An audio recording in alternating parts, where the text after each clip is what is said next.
и мэр Казани Ильсур Раисович Медши.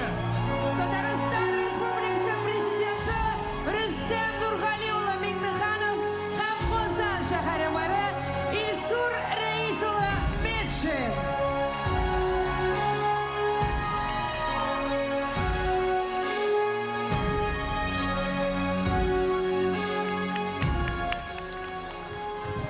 Хайырлы кеш, қадірлі достар. Добрый вечер, Казань! Завершились выборы в Государственную Думу Федерального собрания. Я искренне хотел бы поблагодарить каждого, кто участвовал в выборах. Я хотел бы поблагодарить за то, что вы имеете такую мощную гражданскую позицию, позицию «Сильная Россия», «Сильные регионы». И нам очень важно было сформировать мощную команду, которая будет представлять нашу республику в Федеральном собрании. Я очень надеюсь, что наша республика, наша столица, она одна из самых лучших в нашей стране. И, конечно же, вот вы, молодежь, мы сделаем все, чтобы наша республика, наша столица была комфортной, удобной, а вы были живы-здоровы. Берегите себя. И сен сау болыңыз. Бик зор рахмат сізге. Умыштар! Большое спасибо, Рустам Нургалиевич. Давайте аплодисментами, бурными аплодисментами пригласим Рустама Нургалиевича и Ильсура Раисовича спуститься к нам в зрительный зал. Громче аплодисменты, дорогие друзья. Достар, әйдәгіз біргәләшіп күчле алқышлыларға күмегәлі.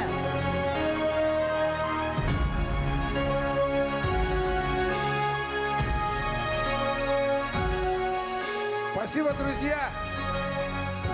Для меня огромная честь сегодня быть вместе с вами. Я хочу подтвердить, что действительно Татарстан и столица Казань великолепно развивается. Уж я-то знаю, я езжу по регионам, наверное, знаете сколько? 53 года. И у меня все это на глазах происходит.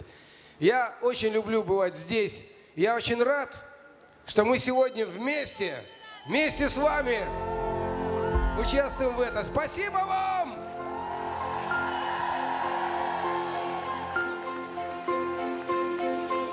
Глядя в зал, отражаюсь я в ваших глазах. В них струной напряженно звеня, выбирает дорога меня. Каждый час наша юность уходит от нас, над дорогой длиной в одну жизнь. Моя песня, как птица, кружит. И сплетение рук, и в сиянии глаз мы вместе. Бьется колокол сердца в ладонях моих, мы вместе. Все светая преграды, разрушая все стены, мы вместе.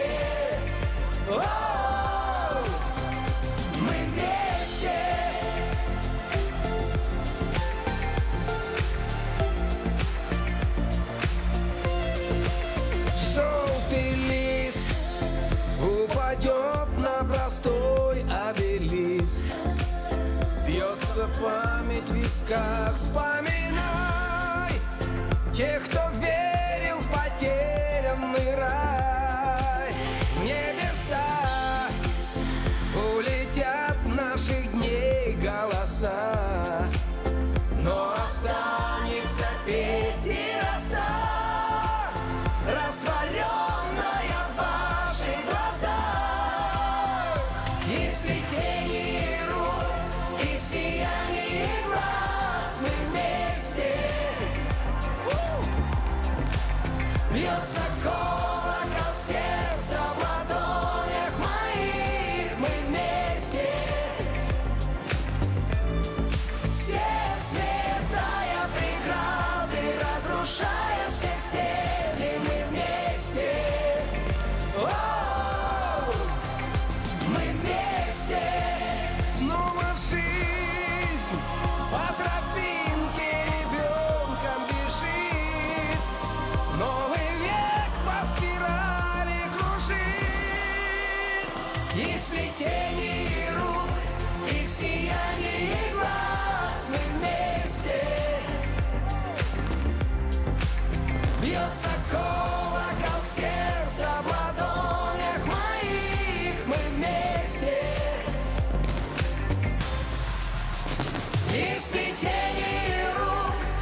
Бьется колокол сердца в ладонях моих. Мы вместе, все сметая преграды, разрушая все стены. Мы вместе, воу, мы вместе, мы вместе.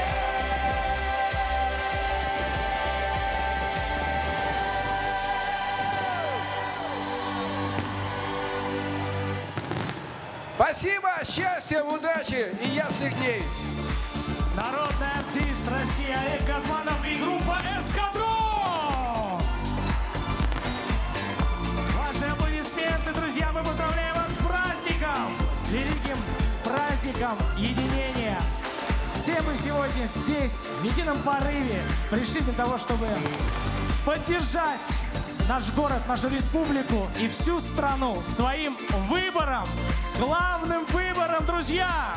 Достар, рахмат келуіңіз үшін, рахмат тауыш беруіңіз үшін, рахмат бүгін бірге болуыңыз үшін. Біз бірге, мы вместе! И в ночном небе над Казанью, над древней и вечно юной столицей Республики Татарстан, здесь, под мирным российским небом, мы благодарим вас от лица всех артистов и всех, кто сегодня делился своим творчеством с вами. Этот вечер запомнится. Это история, которую мы пишем вместе. Это вечер, который мы провели в отличной компании. Мы благодарим вас и желаем вам самого светлого, самого приятного будущего. Спасибо, Казань! До новых встреч! Спасибо, друзья! С праздником вас! Этот великолепный салют, эти эмоции и это прекрасное лето, которое сегодня мы провожаем, это все запомнится на долгие-долгие годы.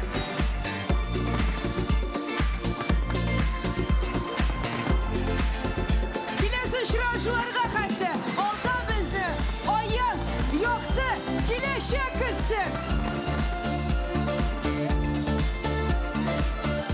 Ну а теперь давайте поднимем руки и дружно поаплодируем всем, кто трудился над этим праздником. Достар, рахмат, рахмат, барыңыз.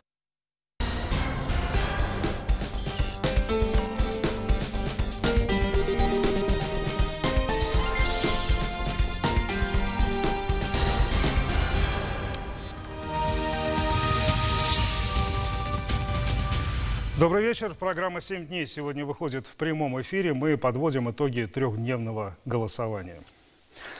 Итак, что известно уже к этой минуте? Участки закрылись 2 часа назад, и у нас, конечно, нет еще предварительных итогов голосования, но есть несколько цифр.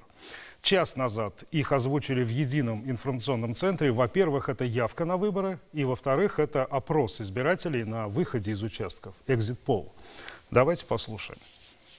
Что касается «Единой России», то значит, по данным экзит-пулов, эта политическая сила набирает порядка 79,1%.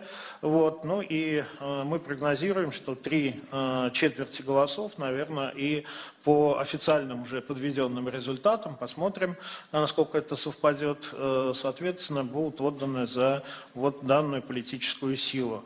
Значит, важно сказать, что по всем 6 избирательным округам побеждают кандидаты от партии «Единая Россия», набирая больше половины голосов. Ну вот, допустим, я вам зачитаю, да, значит, Альметьевский округ, значит, Егофаров 60%, Семенихин 10%, значит, теперь Центральный округ, там Нуриев 53%, значит, процент, Прокофьев где-то порядка 15%, тут я не учитываю 10-е, они тоже важны при общем подсчете голосов. Значит, еще один округ, 2 лидера, Вальсон и Сафин, но Вальсона 53%, у Сафина где-то порядка 15%. Еще в одном округе Гильмудинов лидирует более 60%, вторым идет Федоров 10%. Кагогина, значит, получила 60%. И, соответственно, Гурьево здесь получает где-то порядка 12%. Это второе место в этом округе. И, значит, есть еще данные по Нижнекамскому округу. Здесь Морозов Олег Викторович, значит, как вот мы полагаем по своему исследованию, наберет до 70%. Наверное, это, значит, безусловный лидер. Но Аюпов, идущий на втором, значит, месте в этом округе, это где-то порядка 7-8%. Значит, что касается других, значит, результатов, то отмечу, что до 10% голосов может получить Коммунистическая партия Российской Федерации. Собственно, это соответствовало и предвыборным исследованиям по Татарстану. Мы знаем, что общероссийский показатель еще больше, поэтому КПРФ, ну, сохраняет за собой вот звание второй партии или главной оппозиционной партии в стране, в том числе и для Татарстана это тоже не является неожиданностью. Значит, порядка 3,4 набирает в республике такая партия, как ЛДПР. Вот, но в целом мы видели очень неровную кампанию этой партии по, значит, различным регионам. И, соответственно, я не могу сказать, что была какая-то яркая кампания здесь, в республике. Вот. «Справедливая Россия», я уже отчасти затронул эту партию, но вот на местном уровне она набирает где-то порядка, по исследованию, опять же, 3,1. И, соответственно, значит, то, что эти партии пройдут в целом по стране, тоже является, наверное, вопросом. Надо будет общие данные смотреть, и данные экзит-полов, а дальше уже будут появляться все больше и больше официальные данные. Вот. Но по Татарстану это именно так. Цифры мы можем озвучивать на 18:00. 74,9% избирателей проголосовали на выборах депутатов Государственной Думы Федерального собрания. Хочу сразу сказать, нарушений, влияющих на ход голосования, не зафиксировано. Мы в данном случае в Центральную избирательную комиссию поступило 31 письменное обращение, из которых 15 мы уже рассмотрели и дали по ним ответ. Значит, соответственно, 16 находятся в стадии работы. Я постараюсь завтра все эти обращения, ну, то есть, по крайней мере, сделать какой-то краткий анализ по этим обращениям. Итак, еще раз, по данным Exit Poll, первое место у «Единой России» – это 79%. КПРФ может получить до 10%, у ЛДПР 3,4% и у «Справедливой России» 3,1%. Среди остальных партий наибольшие результаты у партии «Новые люди», «Коммунисты России» и партии пенсионеров. Но это что-то около 1-2% голосов. Давайте сейчас вернемся на пару дней назад на те участки, к которым традиционно приковано наибольшее внимание прессы. Праздничное настроение в день выборов – это наше родное советское прошлое, когда из окон каждой школы, которая становится местом притяжения, звучит мажорная музыка. За прошедшие годы многое что изменилось, но одно остается неизменным – это наша добрая традиция, когда каждый избиратель чувствует свою сопричастность к большой политической жизни страны. Ни хмурое утро, ни мелкий дождь не могли испортить настроение избирателей в эту важную пятницу. В первый же день голосования руководство самого высокого ранга своей гражданской активностью подавали пример. На часах чуть больше 10 утра, а на 42-й избирательный участок, который находится в здании КАИ, вместе со своей супругой входит президент Татарстана Рустам Минниханов.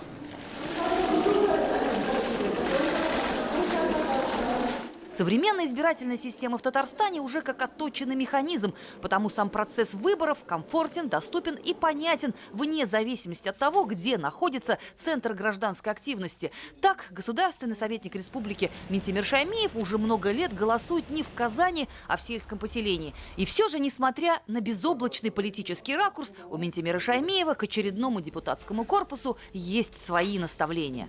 Важно, чтобы партии и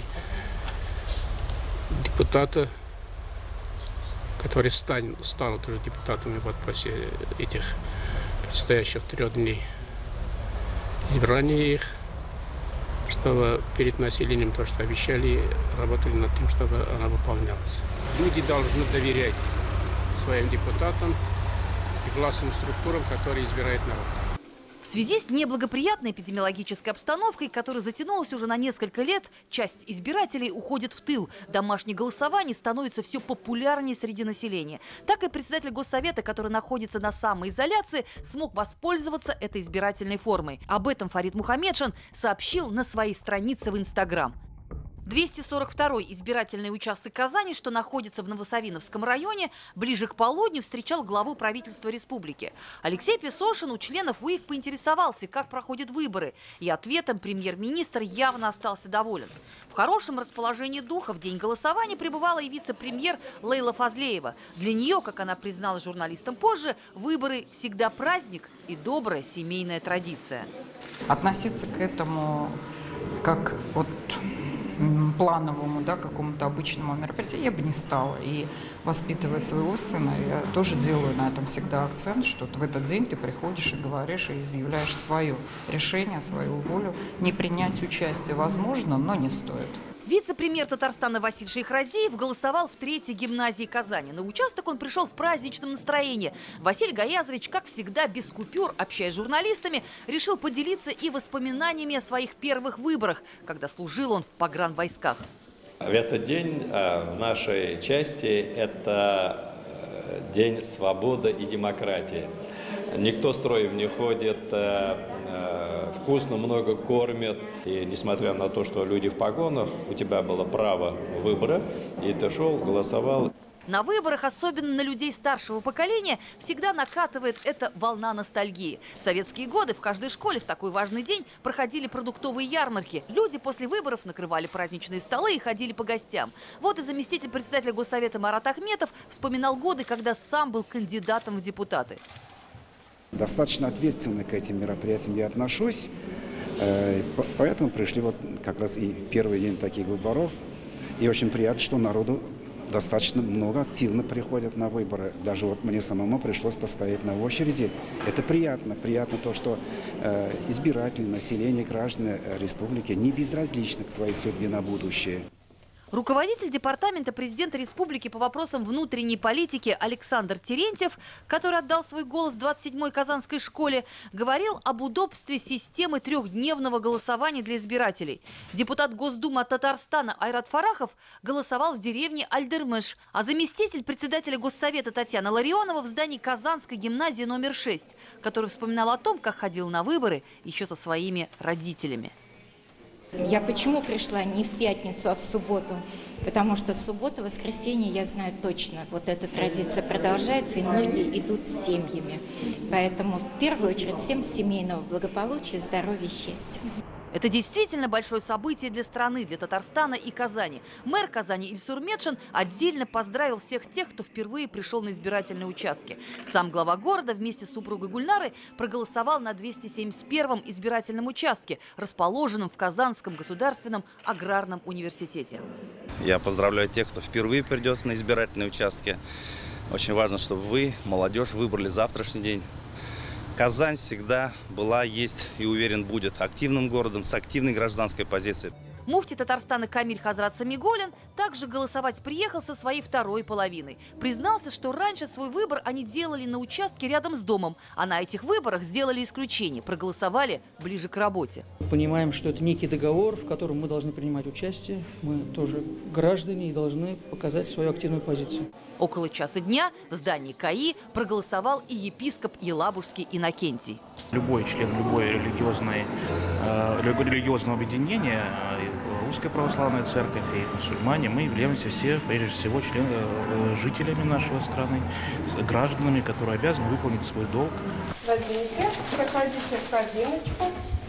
Глава Центра избиркома Татарстана Андрей Кондратьев в 75-й гимназии Московского района Казани. Но здесь он выступает отнюдь не в качестве куратора процесса.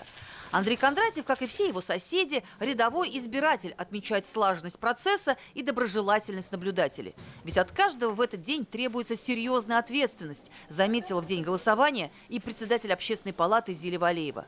Важные дела, по ее словам, нужно всегда делать в первую очередь. Тем более, когда речь идет о ближайшем будущем страны. Эльзира Юзаева и Андрей Кузьмин. 7 дней. Плох тот кандидат, который хотя бы в мечтах своих не видит себя депутатом. При этом каждый изначально понимает, каковы шансы на победу. Эта рулетка иногда весьма предсказуема. И не каждый доходит до финиша. Во время избирательной кампании случаются неожиданности, и некоторые кандидаты теряют право быть избранными. Но право избирать у них остается. На места в Государственной Думе претендовали 14 партий, которые выдвинули по России 3909 кандидатов. Конкуренция на федеральном уровне – 17 человек на место. В региональных группах партийных списков по Татарстану 112 человек. Кроме этого, в 6 одномандатных округах Татарстана было зарегистрировано 53 человека.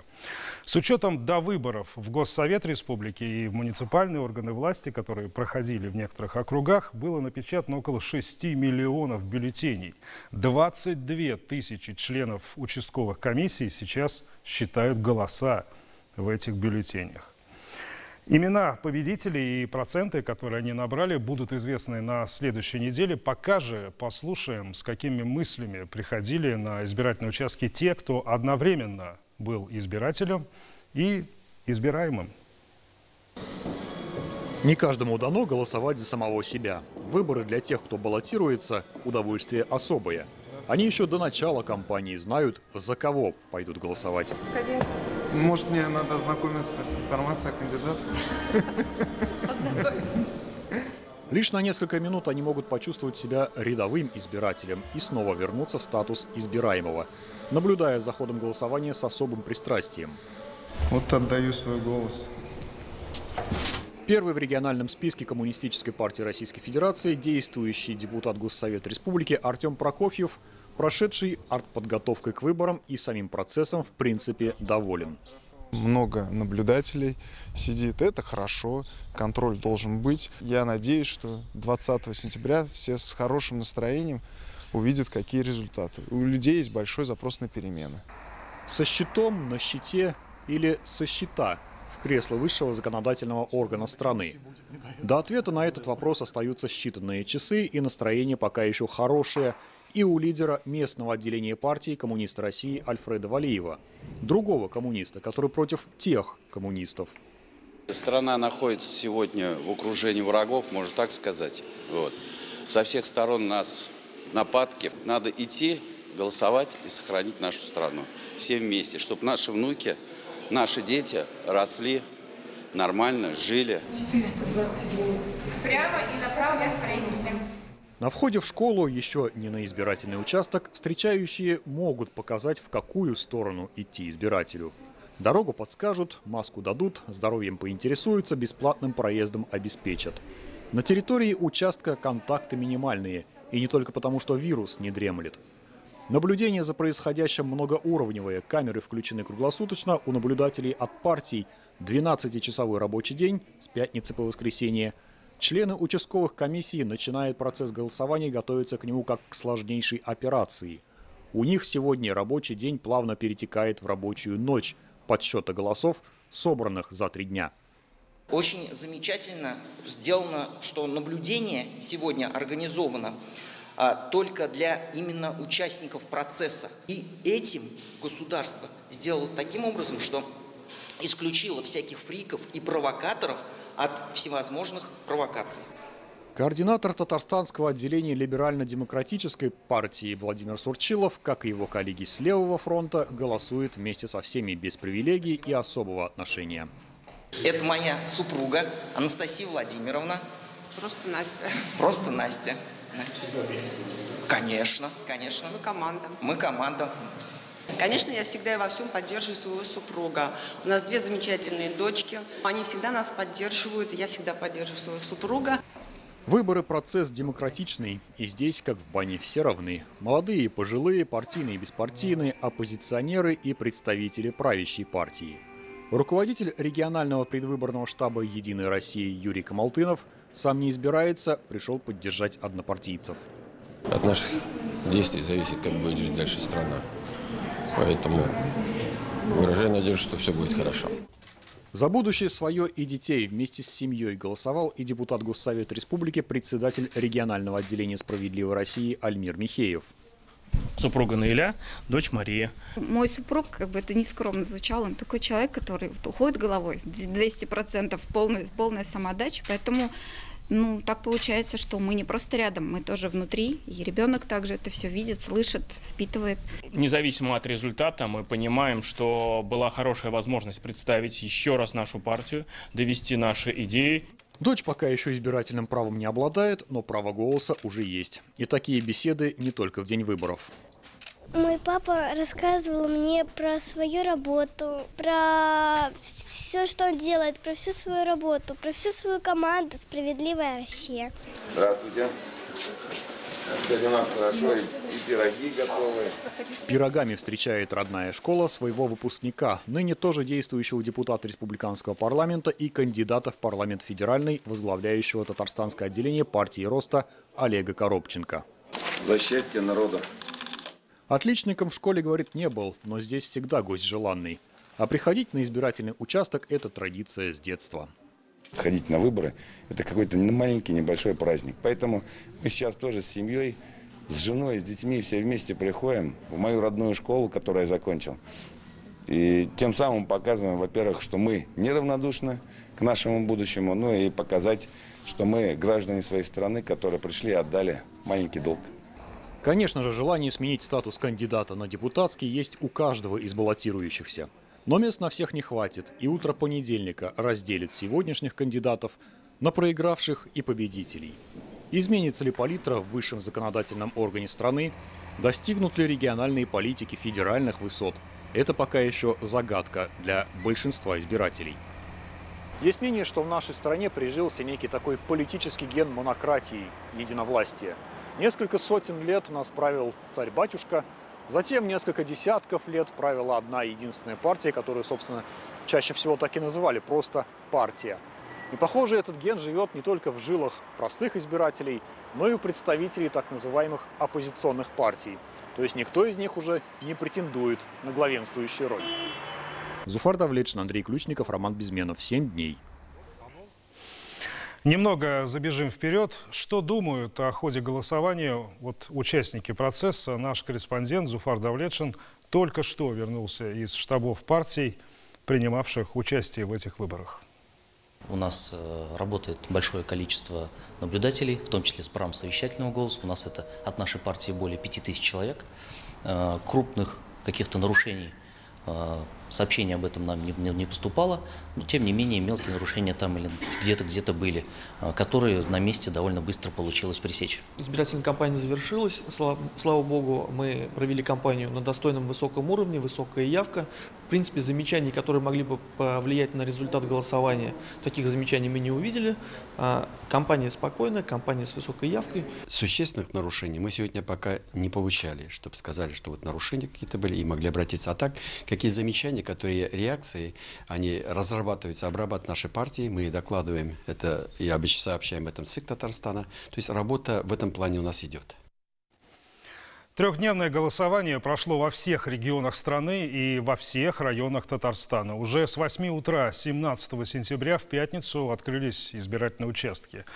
При этом желающих отдать свой голос в первый день голосования было достаточно. Среди них оказались спортсмены, артисты, благотворители. В Альметьевске за первые 15 минут работы на одном из участков проголосовало более 30 человек. В Нижнекамске на каждом участке была своя изюминка, где-то выполняли нормативы ГТО, где-то проводили мастер-классы. Новшество этого года – масштабные ярмарки и фестивали, которые проходили как на избирательных участках, так и в масштабах целых городов.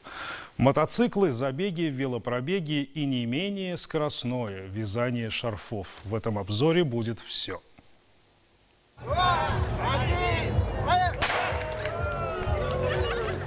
Бодрая спортивная суббота. В течение дня на старт выходит почти 10 тысяч человек от 6 до 80. Это больше, чем рассчитывали организаторы. Поэтому маек и номеров хватило не всем. Некоторые бежали просто ради удовольствия. Участники акции преодолевали разные расстояния от 1 до 3 километров. Короткие дистанции для самых маленьких, а вот самые взрослые участники от 60 лет удивили даже ветеранов ежегодного кросса. Музыка, обстановка вынудила, как говорится, бежать быстрее. Поэтому получилось сегодня. Я очень рад. Это массовый забег, это не бег не за спортивными результатами, это для того, чтобы больше число людей, населения начали заниматься физкультурой, начали вести здоровый образ жизни. Здесь и профессиональные спортсмены, и просто любители. В кроссе нации нет ограничений, бегут все, кто хочет. Этот ежегодный марафон никак не связан с протекающим в этот момент голосованием. Но так же, как и здесь, в едином порыве, без ограничений, татарстанцы идут делать свой выбор. Первые дни голосования. Вот депутат Госсовета, народный артист республики Рамиль Тухватуллин отдал свой голос вместе с супругой. А это Данис Зарипов голосует в первый день голосования. Чтобы наверняка, ведь на следующий день, 18 сентября, стартовали игры и соревнования. Мое мнение, это правильная система, и каждый человек должен оставить свой голос. Народная артистка России Венера Ганеева свой голос отдала на участке в здании 110-го лицея Казани. Выборы для ее семьи давно стали чем-то вроде традиционного праздника, поэтому голосование она пропустить не смогла. Это такая замечательная возможность нам участвовать в жизни республики. Все хотим жить хорошо, быть в здравии, иметь хорошую работу. Нас также беспокоит наше вот будущее именно пенсионеров. Свой выбор 19 сентября сделал и артист татарской эстрады Салават Фатхудинов. На участке в лицее номер 121 его встречали поклонники. Я всегда выбираю, но по душе, естественно, по душе. У меня есть кого выбирать, кто нравится. В основном, кого я знаю. Как можно голосовать за того, кого ты не знаешь? Будем ждать результата. Не только от результата выборов, будем ждать результата от них. Наверное, еще никогда отдавать свой гражданский долг не было так увлекательно, как в этом году. Избирательные участки будут участвовать в состязании «Кто лучше?». Песнями встречали избиратели в селе Кайбицы Буинского района. Голосовать приходили целыми семьями. Деревня Малый Ярыклы Нижнекамского района тоже идут на выборы толпой и в национальных костюмах. С советских времен здесь осталась добрая традиция ходить на выборы, как на праздник, с песней. Выборы – это для нас тоже праздник. Вот так ходим в национальных нарядах. Приятно, красиво.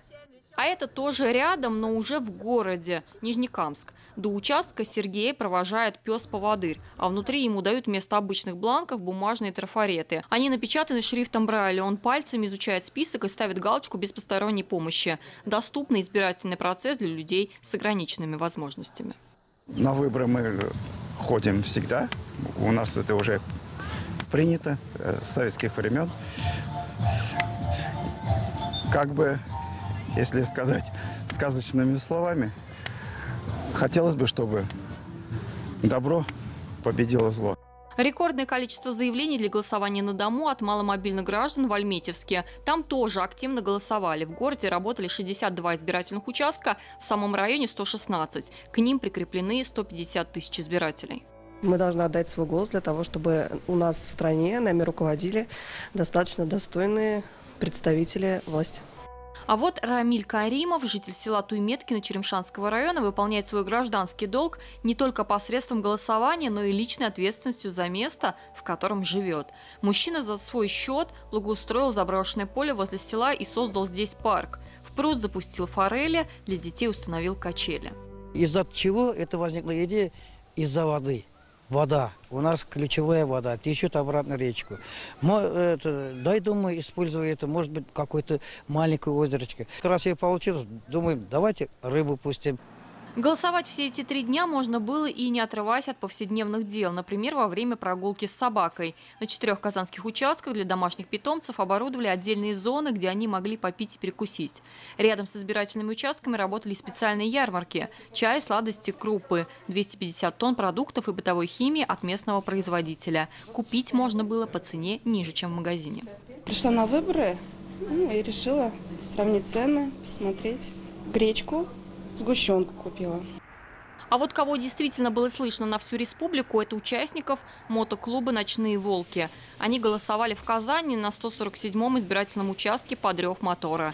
Еще один праздник развернулся в 181-й школе. Гостями и зрителями шоу стали все избиратели. Здесь прошел чемпионат по скоростному вязанию шарфа в цветах российского триколора. За победу боролись 12 казанских пенсионерок, самой старшей скоро исполнится 83 года.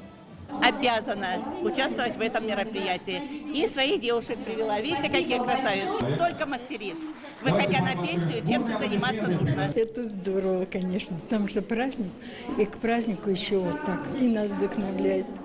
Пенсионеры в этом году вообще не давали фору молодым. Фестиваль гастрономической кухни. Помимо мастер-классов от профессиональных поваров, здесь разворачивается настоящая схватка среди домашних кулинаров.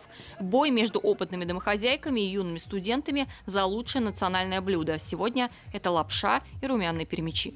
Чуть-чуть соль, яйца, мука. Замешиваешь тесто, подсушиваешь. Замешиваешь его прям до такой степени, чтобы она к рукам не прилипала. Жестко было уже катать, раскатывать. И после этого начинаешь раскатывать. Нужна техника. Руки правильно положить и правильно вести нож.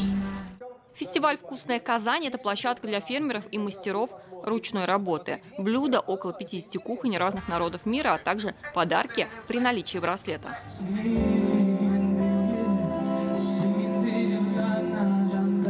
Вот такой традиционный ежегодный бумажный браслет для каждого избирателя. Как и всегда, в эти 3 дня он дарил бесплатный проезд на общественном транспорте, свободный вход в музей Татарстана и, конечно, на главный праздничный концерт с участием российских звезд эстрады. Концерт открылся сегодня, 19 сентября, в 2 часа дня. Вот на данный момент это примерно 3 часа дня, и, как вы видите, пространство у сцены уже заполнено.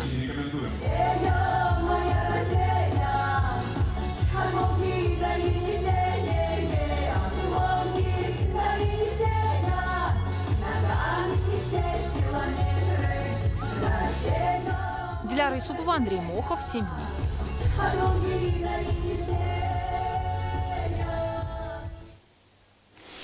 Голосование в районах, особенно в сельской местности, имеет, конечно, свои особенности. Особенность в самом укладе жизни на селе, строгом распорядке. Во-первых, как мы знаем, встают там рано, и все дела, не относящиеся к хозяйству, стремятся завершить в первую очередь. С другой стороны, вокруг больших городов мы наблюдаем миграцию, утреннюю и вечернюю. Многие работают в городах, выезжают с позаранку, а возвращаются в свои места прописки довольно поздно. В-третьих, зачастую один избирательный участок объединяет несколько населенных пунктов. То есть, чтобы проголосовать, надо сделать усилия и проехать несколько километров. Но, несмотря на эти особенности организации голосования, районы традиционно дают самую высокую явку избирателей.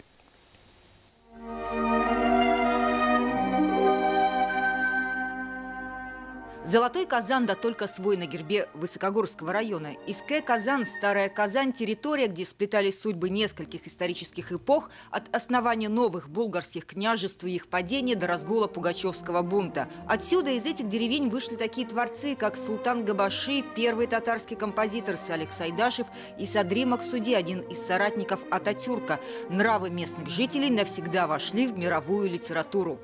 Бразды пушистые взрывая, летит кибитка удалая, ямщик сидит на облучке, в тулупе, в красном кушаке. А наш народ, вот Дубяская зона, она называлась вот Казалпуталлар, красные кушаки. Понимаете? Зачем это делалось? Вот здесь красный свет, зимою санный путь. Идет несколько лошадей. Кто-то должен дать дорогу. Раз драка, 2 драка, 3 драка. Начинает понимать. Красный кушак. Вот эту силу и уверенность мы почувствовали сразу на избирательном участке. На выборы хожу постоянно, и семья приходит. Ну, выборы нужны, конечно. без этого нельзя, потому что жизнь продолжается. Что хочет простой народ? Побольше зарплаты, чтобы повышали. Пенсионеры хотят, чтобы пенсии постоянно побольше. Вот и все, что нужно. Мир нужен. Больше ничего такого странного. Госдуму обязательно надо выбирать. Потому что мы же выбираем людей, которые потом делают все для нас. Местные власти здесь выбираем, здесь делают на местах. Ну и там же в Москве тоже. А как же вы думали? Организация выборов по стандарту и протоколу, обязательная проверка паспортов, голосование в кабинке, наблюдатели. В Высокогорском районе будут и их международные представители из Казахстана и Германии. На участке немноголюдно, что вполне объяснимо. Первый день голосования, время ближе к обеденному. На 11 часов у нас уже проголосовало 25% избирателей. Первый день голосования. То есть еще 3 дня есть у нас. Как обычно, высокие проценты явки. 90-95. В соседних усадах один участок объединяет сразу несколько населенных пунктов, где всего-то по 2-3 улицы. Охват избирателей часто окружностью километров 5. Здесь и все 15. И едут, и идут. Я, как гражданин России, должна это делать. Активно участвовать в этой процессе нашей политики. В первый день голосования на участке в сельском ДК оказалось то пусто, то густо. В связи с ковидными мерами мы решили поток избирателей разделить. У нас в определенное время приходят работники Дома культуры, работники школы, детских садов, Усадского спиртзавода. А вечером уже, ближе к вечеру, приходят жители, которые работают в городе Казани. Здравствуйте. Вот сейчас, например, прибыли учителя. Уроки в местной школе закончили, голосуют практически всем коллективом. Санитарные меры самые строгие. Привычная уже термометрия на входе, одноразовые перчатки, одноразовые ручки. Сами члены избирательной комиссии повсюду и на сельских участках в защитных халатах и экранах. Также повышены и меры по охране голосов – физической и виртуальной. Бюллетени с голосами избирателей будут находиться здесь, на избирательном участке, все 3 дня голосования. Особенность в том, что в пятницу и в субботу бюллетени будут изыматься из урн, запечатываться в специальные сейф-пакеты. В процессе будут принимать участие наблюдатели, это обязательно. Затем бюллетени будут спрятаны в специальный сейф, который, в свою очередь, все 3 дня голосования будет находиться под видеонаблюдением специальной программы. Жизнь в деревне размерена и течет по традиционному укладу. «Сделал одно дело, занимайся следующим» – это перефраз известной поговорки. В Дубьязах, например, сразу после выборов многие направились в леса. В здешних местах настает сезон грибной охоты. Татьяна Тимошенко, Андрей Мохов, 7 дней. В течение этих дней в Казани работал единый информационный центр, куда поступала свежая информация о ходе голосования и где непрерывным потоком шло экспертное обсуждение. Вот что думают ведущие российские политологи об организации и проведении выборов в Татарстане. Как я понимаю, все проводится в республике достаточно организованно. Интерес к выборам во многом выше, чем в части российских регионов. Поэтому, как обычно в республике, все организовано на таком достойном уровне. В Татарстане есть своя электоральная культура, политическая культура, электоральная традиция, в соответствии с которой в целом люди считают, кто-то выборы более интересными, кто-то более обязанным себя ходить на избирательные участки. Этой традиции уже не 1 год, и какой-то ее ломки ожидать не стоило. Есть прямая связь с количеством людей, которые приходят на выборы, с тем авторитетом региональной власти, который складывается в результате работы этой власти. Вот в Татарстане очень высокий уровень явки. Это очень приятно, но о результатах мы узнаем через несколько часов. А с точки зрения содержания, вы знаете, это была очень спокойная кампания. Я ничуть не сомневаюсь в ее легитимности, несмотря на то, что мы знаем, что существуют целые программы на западные гранты, которые будут пытаться как-то поставить под сомнение легитимность, но именно спокойный ход этих выборов, он в первую очередь и показывает, что это абсолютно честные, прозрачные выборы. С точки зрения новаций и очень положительных новаций, это участие блогеров. То есть то, что порядка сотни человек, которые являются лидерами общественного мнения, работают у вас на участках, имеют возможность вести трансляцию, вести стримы и показывать ситуацию, как она есть, я считаю, это большое достижение гражданского общества, избирательной системы республики. Мне кажется, что люди, которые нацелены на получение результата, на взаимодействие, на гармонизацию процесса в обществе, они как-то более спокойно и внятно относятся к происходящему. И поэтому здесь я думаю, что открытость и честность на том уровне, на котором она должна быть во время выборов такого уровня.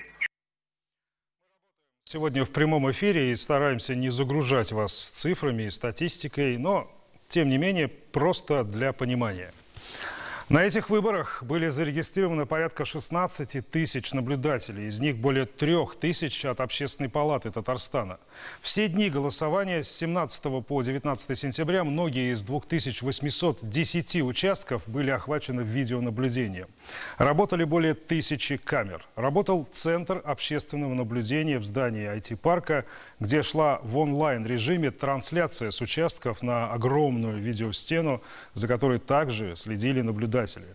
Конечно, выборы широко освещались в прессе и на телевидении. К количеству видеокамер можно, кстати, добавить пару десятков видеокамер только нашего телеканала, который работал в эти дни также в режиме нон-стоп. Плюс блогеры-наблюдатели, оказывается, называется цифра более 100, но совершенно ясно, что ее смело можно умножать и на 5, и на 10, потому что каждый избиратель с телефоном уже потенциальный блогер сейчас. Плюс международные общественные эксперты. Они также приехали в Казань и Татарстан и в течение нескольких дней следили за ходом голосования. Мы про выборы частушки пропоем во всем сейчас. Если нас не остановят, может петь хоть целый час. По-моему, мы как-то стали забывать, что выборы – это еще и праздник. В советские времена, кто помнит, на избирательные участки людей приманивали дефицитными продуктами питания и выпечкой. Сейчас такие чайные столы организовать не проблема, только кого ими удивишь. А вот частушки про выборы – это то, что может зайти. Задорные песенки возле избирательного участка, и вот уже рядом десятки людей самого разного возраста с телефонами в руках. В таких случаях у популярного блогера Алисы Лисовой рука автоматически тянется к гаджету, даже если в другой руке ребенок. Это ее жизнь, она к ней привыкла. Выйти в прямой эфир, записать частушку, да нет проблем. Ребята, да, вставай. Спеть частушку. В общем, муж, прости заранее, ладно? А когда вступали, скажете? 5, 6, 7 и... Вот нам едет, и Газманов тоже. Вся Казань поет и пляшет. Блогеры тоже люди обыкновенные, просто люди, которые показывают свою жизнь немножко больше, чем все остальные. Поэтому сказать, что там активность блогеров, мне кажется, просто это заметно стало, потому что все выкладывают. Я проголосовал, я сделал свой выбор. Мне так это нравится, что сейчас все настолько прозрачно и настолько все активно снимается, и люди уже сами поняли, что как только ты начинаешь что-то снимать, это вот твое доказательство твоей правоты. Вот, и это очень круто. Наконец-то проголосовали, потому что я хотела вчера, но вчера не получилось. Вот, теперь мы получили браслет. Показать его не могу, потому что руки заняты Машей. И сейчас пойдем в музей.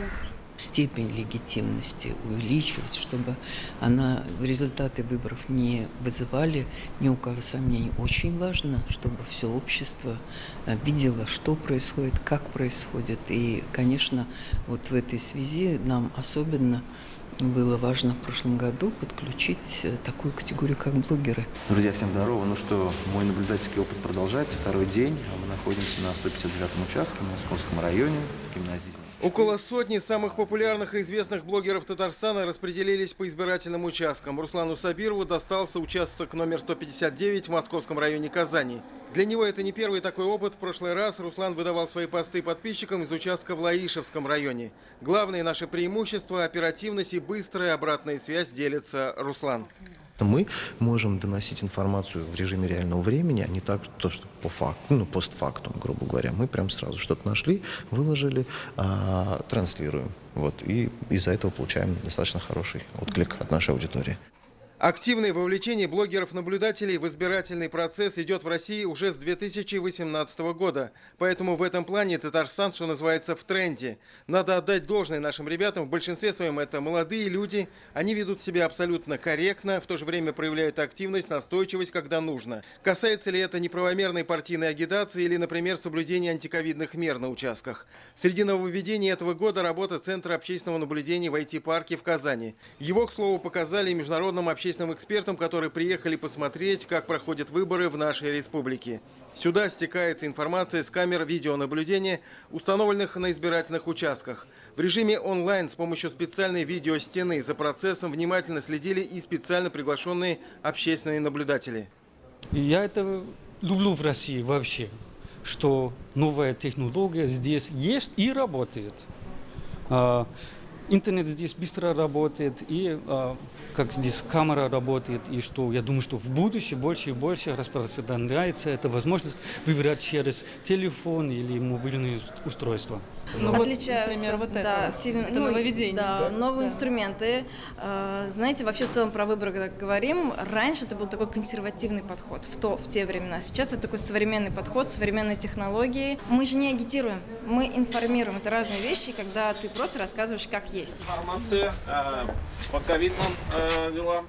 Открыты для блогеров, журналистов и международных экспертов все избирательные участки в больших и малых городах, районных центрах и деревнях. В Арске эксперт из Баварии особо заинтересовал, как организован процесс голосования для избирателей с ограниченными возможностями по здоровью и просто для маломобильных избирателей. Для меня очень интересно, что все люди, которые имеют инвалидности, тоже могут участвовать на выборах. И я вижу, что здесь все очень хорошо подготовлено. Все своими глазами, все, что хочу, могу спросить, что могу трогать, могу все лично обсудить. И потом у меня мое личное мнение потом, которое хорошее. Хочу все партии заверить и успокоить. Здесь в России выборы проходят прозрачно, открыто и честно. Ведется наблюдение как непосредственно со стороны наблюдателей, так и с помощью видеокамер. Созданы все условия, чтобы проголосовать свободно. На избирателей никто не оказывает никакого давления. Каждая партия имеет право сегодня войти через окошко видео в любой избирательный участок и увидеть, каким образом идет голосование. Это, конечно же, привлечение блогеров. Вот в республике более 100 блогеров сегодня в качестве наблюдателей принимают активное участие. Все показали и рассказали международным экспертам не только воочию, как организован выборный процесс в Татарстане, но и провели специальную презентацию в аппарате уполномоченного по правам человека в Татарстане, где рассказали о нюансах голосования, в том числе на закрытых участках, в больницах и местах заключения. Внушает уважение то, что дают проголосовать людям на закрытых участках, в местах заключения, в больницах и госпиталях. Мне понравилось, что каждой партии дана возможность наблюдать за выборами и контролировать их. Если кто-то в чем-то сомневается, он должен прийти сюда, посмотреть и сказать потом свое мнение. Это лучше всего и для объективности, и для демократии. Такие они выборы 2021 года в Татарстане. Взгляд со стороны. Тимур Бекмурзин, Роман Безменов и Андрей Ключников. 7 дней. И теперь мы вновь возвращаемся в единый информационный центр. Вот мнение международных экспертов, которые следили сегодня за ходом выборов в Татарстане. Все соответствует необходимым стандартам выборов. Делается все, чтобы обеспечить прозрачность выборов. Есть камеры и наблюдатели. По итогам 3 дней хотелось бы отметить, что результаты выборов точно будут волеизъявлением граждан, и никакого давления на них не оказывалось. Мы еще будем наблюдать за подсчетом голосов, и моя задача донести действительно правдивую информацию о том, как прошли эти выборы в Татарстане. Мы все видели своими глазами и в целом отмечаем, что электоральный процесс, который в каждой стране имеет свои преимущества и недостатки, организован качественно, открыто и прозрачно. Мы отмечаем много положительных моментов. Посетив эти выборы, не заметили ни одного правонарушения. Также я бы отметил высокую явку в Татарстане. Это говорит о заинтересованности людей. В основном очень позитивные впечатления. Я разговаривал с местными людьми, и с избирателями, и с наблюдателями. От них не поступило ни одной жалобы. У меня нет никаких вопросов по организации выборного процесса. Все было четко, прозрачно и честно. Ну а теперь краткий экскурс в историю. Агитационная кампания в этом году была особенной. Во-первых, чуть короче, чем обычно. Потому что голосовали 3 дня, и агитация была запрещена уже в пятницу. А обычно день тишины наступал в субботу. Во-вторых, кандидаты были вынуждены ограничить немного общение с избирателями, чтобы обезопасить их и себя. От чего обезопасить, по-моему, ясно, хотя здесь есть разные мнения, большинство из которых порой удивительное. Была возможность донести свои мысли и идеи через государственные средства массовой информации, которые предоставляли бесплатные печатные площади и эфирное время кандидатам. Правда, такой возможностью воспользовались не все. Чем же запомнилась прошедшая избирательная кампания? Какие новые идеи предложили нам представители партий? Мы помним, как все начиналось. Для партий парламентских такое не впервые. И в самом начале избирательной кампании была вера, надежда, настрой боевой. Борьба будет навязана по каждому округу «Единой России». Кандидаты с хорошим настроением готовы показать все свои способности и возможности и дать действительно бой на этих выборах. Мы объединялись первые для того, чтобы мобилизовать население, мобилизовать наших избирателей. Объединив наши 3 партии, мы рассчитываем на твердое 2-е место.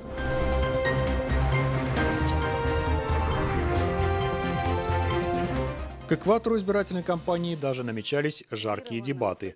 На всякий случай под руками у участников телевизионных дуэлей ничего не было. Впрочем, оружие настоящего политика – слово. Женская тема на территории Российской Федерации, она до сих пор не раскрыта. Демографическая яма. А почему это происходит? Потому что капитализм, потому что нет условий, чтобы люди размножались. Первым делом это борьба с бедностью. То есть базовый доход 10 тысяч рублей каждому гражданину Российской Федерации. Деньги на это есть. К выборам было допущено 14 партий, но открыть свое лицо перед избирателями решились не все. По крайней мере, на дебатах, проходивших на канале ТНВ, ни разу не появились представители политической партии «Зеленая альтернатива», Российской партии «Свободы и справедливости» и Всероссийской политической партии «Родина». Финиш предвыборного марафона оказался под стать сентябрьской погоде, со всеми приметами осени и природным антуражем. Андрей Георгиевич, какие у вас впечатления от этой избирательной кампании? Что мы там нового, может быть, увидели или не увидели? Вы знаете, это, наверное, традиционный вопрос. Все ищут новизну, а я бы начал с другого, что она очень и очень похожа на кампанию, например, 2016 года. Внешний фактор. Россия имеет очень много внешних угроз. Мне кажется, это непосредственно влияет на наш внутренний политический процесс. К сожалению, за все это время мы так от этого и не избавились. Есть факторы, которые мы могли назвать внутренними. А внутренние факторы – это как проводится избирательная кампания, сколько политических партий. Здесь, мне кажется, каких-то больших кардинальных изменений нет. В общем-то, технологи говорят, что таких технологий прорывных каких-то не было. Все технологии, которые использовались, они и ранее использовались. Все сходятся на том, что немного интереснее кампания была в интернете. Привлекательных идей и заманчивых предложений услышано не было. Собственно, редкий кандидат донес до своего избирателя свою программу, не говоря уже о том, чтобы встретиться лично. Нет яркой, жестокой, ожесточенной борьбы, как во многих других регионах, где оппозиционные партии занимают такую агрессивную позицию, поливая грязью органы власти, кандидатов от крупнейших парламентских партий и так далее. Да? У нас этого, конечно, нет. Это в том числе заслуга той политики, которая велась многие годы по выстраиванию конструктивных отношений со всеми политическими силами. С другой стороны, конечно, есть некоторое ощущение, что представители от крупнейших парламентских партий, они превалируют, показывают, что, в общем-то, кто здесь хозяин, да, и что конкуренция, она такая условная за 4-е, за 5-е место. Не парламентским партиям, которые фактически появляются только во время выборов, во время предвыборной кампании, им сложнее гораздо общаться с избирателем, выходить на дебаты. К неожиданностям этой избирательной кампании можно, пожалуй, отнести только появление до этого неизвестной партии «Новые люди». Впрочем, к креативным кампанию этой политической, пока еще не силы, отнести сложно. Возможно, это то самое племя, которое молодое и незнакомое, но старых знакомцев когда-то заменит. Называется цифра 5, 6, даже 7 я видел такие предположения. Называются такие партии, как «Новые люди». Но нужно понимать, что это в том числе и технология, когда мы все время, да, избирателю говорим, что вот эта партия обязательно пройдет, она преодолеет 5%, соответственно, это как бы толкание этого избирателя, да, проголосовать именно за эту политическую силу. Но, скорее всего, все-таки 4 партии подтвердят свое, скажем, постоянное членство на протяжении последних лет в Государственной Думе. Ну, а если добавится, будем смотреть, каких, значит, людей они приведут с собой, да, в Госдуму. Интересным, хотя и малозаметным, оказался подход, всегда остающийся за бортом парламентов всех уровней правой партии. Морозов, аж такой вот у вас несколько креативный агитационный материал, да? Настольная игра «Стань депутатом за 95 дней». Вот как в нее играют, все ли вы в нее сыграли и какие сложности на этом этапе? Ну, во-первых, конечно, мы хотели привлечь внимание. Как часто бывает, что агитационный материал люди берут, и потом оказывается он в урне, что не очень приятно, наверное, и кандидатам, и партиям. Поэтому, да, подошли вот креативно. С одной стороны, мы привлекаем молодежь таким образом, да, понять, что депутат это не так просто, что нужно пройти определенный путь. Ну и с другой стороны, это и для нас пособие для руководства было, потому что на каждом этапе действительно иногда шаг вперед, приходится иногда и парочку шагов назад сделать для того, чтобы... Самые такие сложные этапы, какие здесь? На самом деле каждый этап очень важен. Самый главный этап — это, конечно, убедить избирателей, донести свою программу, донести свои мысли, идеи, что мы, собственно говоря, делали вот весь этот предвыборный этап.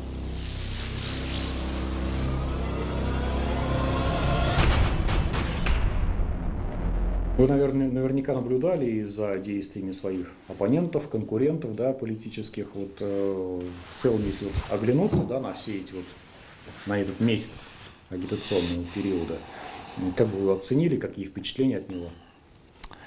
Если честно, впечатления от кампании в целом позитивные, потому что она прошла достаточно спокойно, как мне кажется. Но, с другой стороны, и печальная, потому что, видимо, многие партии как-то так разочарованы, может быть, прошлыми кампаниями, и какой-то острой политической борьбы вот я не увидел. Такой вот еще агитационный материал, несколько подзабытый, наверное, нашими детишками. Вот что он символизирует, вот неваляшка. Вы знаете, для нас он, конечно, символизирует наш бизнес, который все проверяющие органы пытаются как-то сломить, который кризис пытается сломить, пандемии сломить, но наш бизнес стоит и в конечном счете выстаивает все трудности, возвращается в твое такое вот положение устойчивое. И мы очень надеемся, что именно так и будет. И в Государственной Думе появится правая партия, которая отстаивает интересы среднего класса. Нам нужно очень срочно выравнивать вот этот вот разрыв между богатыми и бедными. Не секрет, что для кого-то эти выборы действительно желание оказаться в федеральном парламенте и улучшать жизнь жителей страны. Для других – первый опыт и заявка на будущее. Для третьих – повод интересно для себя провести время, как говорится, показать себя, других повеселить. Следующая избирательная кампания в 2024 году. Там нас ждут президентские выборы. И, возможно, после этого ускорится весь политический процесс, и к следующим думским выборам конкуренция между партиями будет не только количественной. Все аналитики, комментаторы говорят о том, что это фактически последняя кампания для значит, Миронова, для значит, Зюганова, для Жириновского. Вот, значит, мы увидим изменения какие-то в политических партиях. А в этом плане сейчас мы этих изменений не увидели. Зуфар Давлетшин, Андрей Ключников, Андрей Мохов. 7 дней. Итак, выборы завершились. Вот кадры с одного из избирательных участков в Казани, где уже начался процесс подсчета голосов. Еще раз напомним самые главные новости на сегодня. Новость первая. Явка по республике составила почти 75%. Новость вторая. Известны предварительные цифры. Это опрос избирателей на выходе из участков, экзит-пол. По данным экзит-пол, первое место в «Единой России» 79 с лишним процентов. КПРФ может получить до 10%, ЛДПР 3,4%, «Справедливая Россия» и «Патриоты за правду» 3,1%. 0,1%. Среди остальных партий наибольшие результаты у партии «Новые люди», «Коммунисты России» и партии пенсионеров. Но это что-то около 1–2% голосов. Подготовку и проведение выборов в Татарстане сегодня оценили и в ЦИК России. Вот что сказал член ЦИК Борис Абзеев. Хочу вам сказать о том, что удивительно немного обращений, жалоб, заявлений поступает из Республики Татарстан. Уважаемые коллеги, я обращаюсь к представителям средств массовой информации. Андрей Станиславович вместе со всеми своими коллегами задолго до выборов организовал поездки во все, без исключения, города и районы Татарстана. С участием, разумеется, средств массовой информации, представителей политических партий, самым активным участием уполномоченного по правам человека в Республике Татарстан, ну и, разумеется, ее аппарата, и представителями гражданского общества. Предельно открытый, иногда очень острый разговор, касающийся проблем электоральной демократии и будущих сегодняшних выборов. Сегодня, как мы уже упоминали, у Ак-Барс-арены проходил грандиозный концерт с участием местных и российских звезд. В 10 вечера там состоялось, наверное, главное выступление. Это выступление президента республики. Мы предоставляем Рустаму Минниханову право сказать заключительные слова об этих днях. Выборы состоялись, выбор сделан, с чем вас и поздравляем. До свидания. Добрый вечер, Казань! Завершились выборы в Государственную Думу Федерального собрания. Я искренне хотел бы поблагодарить каждого, кто участвовал в выборах. Я хотел бы поблагодарить за то, что вы имеете такую мощную гражданскую позицию, позицию «Сильная Россия», «Сильные регионы». И нам очень важно было сформировать мощную команду, которая будет представлять нашу республику в Федеральном собрании. Я очень надеюсь, что наша республика, наша столица, она одна из самых лучших в нашей стране. И, конечно же, вот вы, молодежь, мы сделаем все, чтобы наша республика, наша столица была комфортной, удобной, а вы были живы-здоровы. Берегите себя. И сен сау болыңыз. Бик зор рахмат сізге. Уңышлар!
Здравствуйте!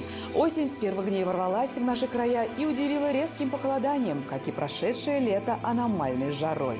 Температура ниже климатической нормы на несколько градусов. По данным сервиса Яндекс.Погода, на юго-востоке в понедельник будет холодно, но со вторника температура начнет повышаться и к выходным около 15 градусов выше нуля. На северо-востоке Татарстана арктический циклон будет преобладать в первой половине недели. Ветрено, местами дожди. В четверг станет теплее, и такая погода продлится до выходных.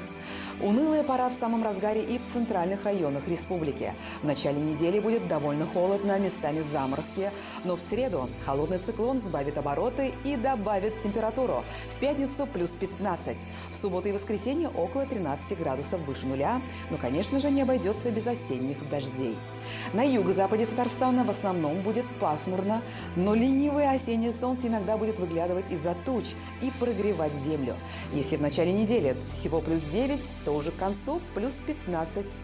На северо-западе и в Казани в понедельник плюс 8, во вторник уже плюс 11. К четвергу до 14 градусов выше нуля. А на выходных без осадков и также плюс 14 на термометрах. Погода не радует теплом, но именно в такие дни особенно ценно тепло близких людей. Хорошей недели и до свидания.